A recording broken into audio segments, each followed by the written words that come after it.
আমরা চিল করতে করতে আমাদের বার্ধক্যকালে পৌঁছে গেছি, কিন্তু এদিকে আমাদের যৌবনকালের কার্যপ্রক্রিয়া শুরু হয়। ভগবানের যে খেলা দেখছে, আমার মনে হয় আমাকে সেলাই পিছিয়ে হয়ে আমার মা বাবার সাথেই থাকতে হবে সারা জীবন। ওকে, আমি তো ভাই ভরসায় বসেছিলাম যে ঠিক আছে একটা না একটা দেখে বিয়ে দিয়ে দেবে। কালকে এসে আমাকে জিজ্ঞেস করছে ছেলে দেখে রাখলে বল, আমি বাবার সাথে কথা বলতে। আমি তো দেখে রাখি, আমি তো সব ছেলেই দেখে রাখি, আমাকে কেউ দেখে না। আমি তো ভাই ভরসাতে ছিলাম না।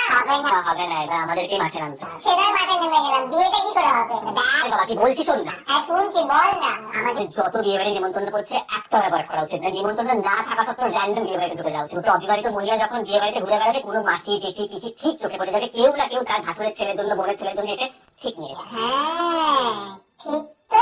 হু নোজ কোন রিচ আন্টি তার রিচ সিস্টারের রিচ সানের সাথে আমার বিয়ের জন্য কথা বলে নিল। ভাই আমার আমি রিচ হয়ে যাব। বিয়ে বাড়িতেই বিয়ের সুযোগ লুকিয়ে আছে।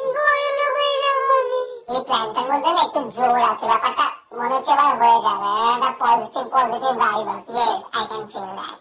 যে কোনো বিয়ে বাড়ি নিমন্ত্রণ আসবে, আশেপাশে যা বিয়ে বাড়ি হবে একদিকে খোঁজ নেই, আমাকে জানাবে। একদম, তুই আমাকে জানাবি। ঠিক আছে চল, বাড়ি গিয়ে ফোন করছি।